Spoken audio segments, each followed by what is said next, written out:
have a quick trick for your senses. It uses just 4 coins, but it's important to see that there's nothing else in my hands, just the 4 coins. Because I want you to imagine that one of these coins travels invisibly through the air and arrives in my right hand. Now, if that actually did happen, and if your imagination was big enough, I really would have 1 coin in my right hand and 3 coins in my left hand. Again, it's important to see there's nothing else in my hand or hidden between my fingers, just these 3 coins. That's 1, 2, and 3. Now, the first coin you imagined going across, but the second coin, I want you to hear it as it arrives. Because if I threw one up invisibly through the air, it would make a noise as it arrived on top of the first coin. So that's 2 coins here and 2 coins here. Now the third coin, I want you to see the moment it arrives. So you imagined this coin and you heard this coin, but I want you to see coin number 3. So that's coin number 3. And coin number 4, I want you to experience this. I want you to feel it when it happens in your own hand this time. If you would hold your hand out, and I'll put all 4 coins in your hand. I want you to feel the weight of what 4 coins feels like. So I'll use the box to represent your hand, and we'll take coin number 4 here. Now don't move. We just have to squeeze this down so it's small enough to pass through the back of your hand. Did you feel that? Well, go ahead and look, because you now have all 4 coins in your hand.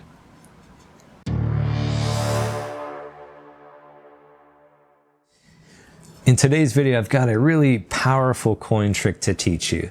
And I'm really excited about this because there's a few cool subtleties to this, but it's also maybe a trick people have overlooked, because you can find this in a book that I don't think I've mentioned before, but there's some really great coin magic in here. The Classic Magic of Larry Jennings. So Larry Jennings is predominantly known for his card material, but he has a ton of great coin material. And this is one of those pieces. Now, using a shell in a coins across is not a new concept. And it goes back to long ago, even Professor Hoffman, and more magic and greater magic. But the subtleties here, I think, are important, because if you're familiar with the old coins across routines, there was a lot of counting from hand to hand, and that facilitated the methodology, getting the shell coin in the right position to get one ahead, so to speak. But this routine is also important because it predates David Roth's shelled coins across. So this is called Peripatetic coins, and it first appeared in 1965 in Genie magazine. So what you need is a expanded shell set. So to begin, you want that shell on one of the coins, and then you're gonna carry them in a coin purse, or you don't really want a shell loose in your pocket, because it could come off of the coin and then it can get bent and it would be unusable. So always carry your shell set in a coin purse of some kind. Now you want that shelled coin to be the 3rd coin from the top, and then you display the 4 coins on your open right hand like this. So that shelled coin would be the 3rd coin from the front of my fingertips here.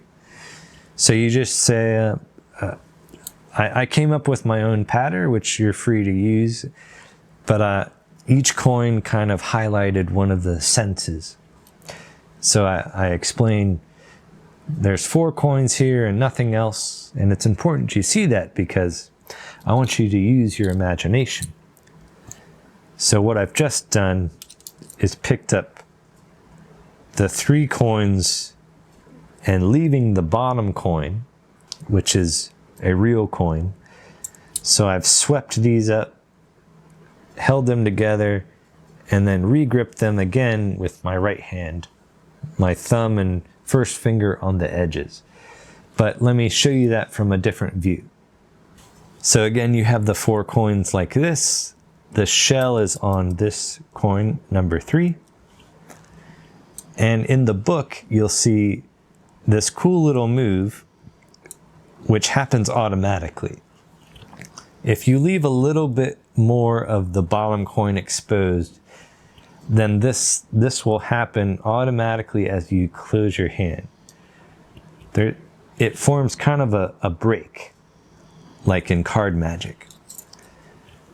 So again, let these be spread out, but you can kind of push with your fingers like this to leave a little bit more of this coin out. Now when you close up, you have this gap here. So it's easy to lift these 3 up and leave this behind. So these come up, the right hand dips away to help disguise that coin there. And then you re-grip this stack like this. Now you lay them back out onto your left hand. But this coin has to drop out of the shell.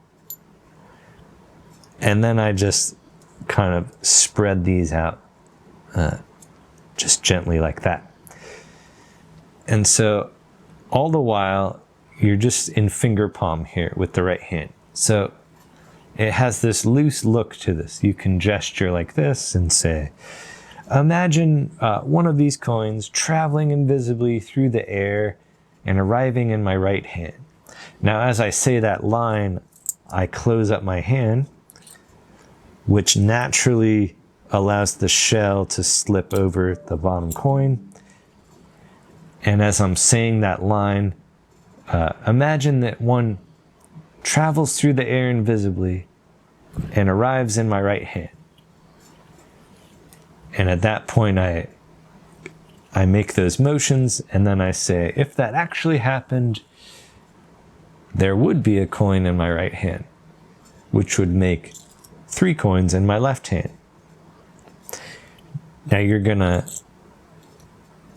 flip these over so that they can lay in the right hand just the way they are in the left hand. So you turn your hand, allowing them go from heads up to tails up, and then lay them into the right hand, heads up again. So it's kind of this, they flop over, and then you lay them back to the right hand. And as you're doing that, you're justifying it by saying, again, there's nothing else in my hand or between my fingers. And this is the second cool subtlety. So the first one was having that break between the coins.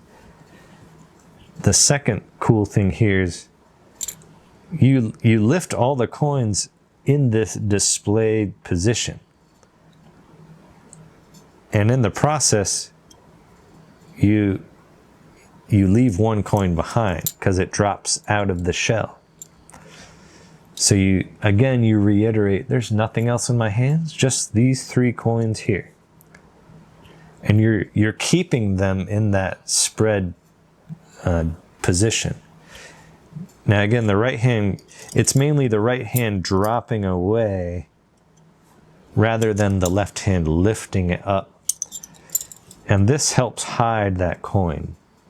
So the right hand drops, then you re-grip like this. And you're gonna lay these 1, 2, and number 3 is the shell. And then as you point to the first coin, this coin gets classic palmed. So you're saying, you imagined this coin. And I've already classic palmed that. You imagined this coin. I want you to hear the next coin.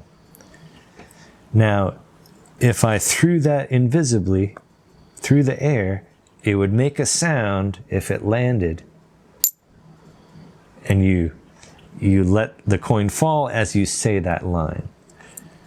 So now there's 2 coins here and 2 coins here.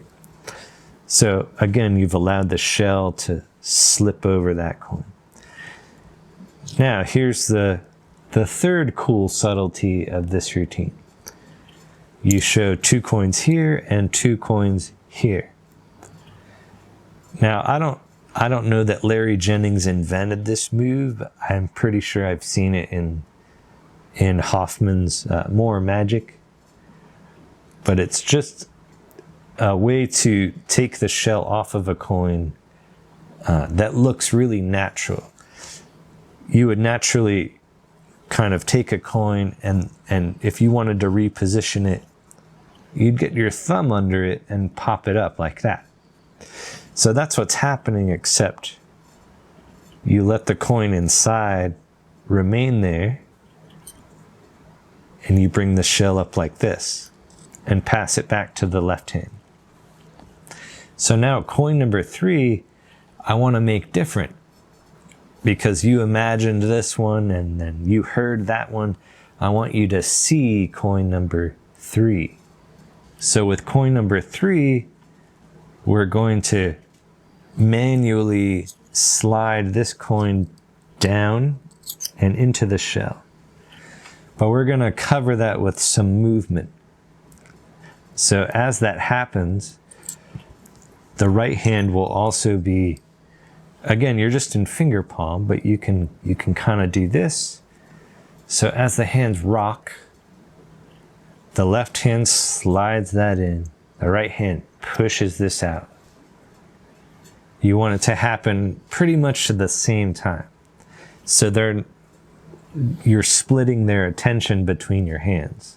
So they can't watch this happen, and they can't watch that you just simply push that out. So that's coin number 3. I like to kind of let that tumble down to the table. And then coin number 4, I say, I want you to experience this. I want you to actually feel it. It's going to arrive in your hand this time.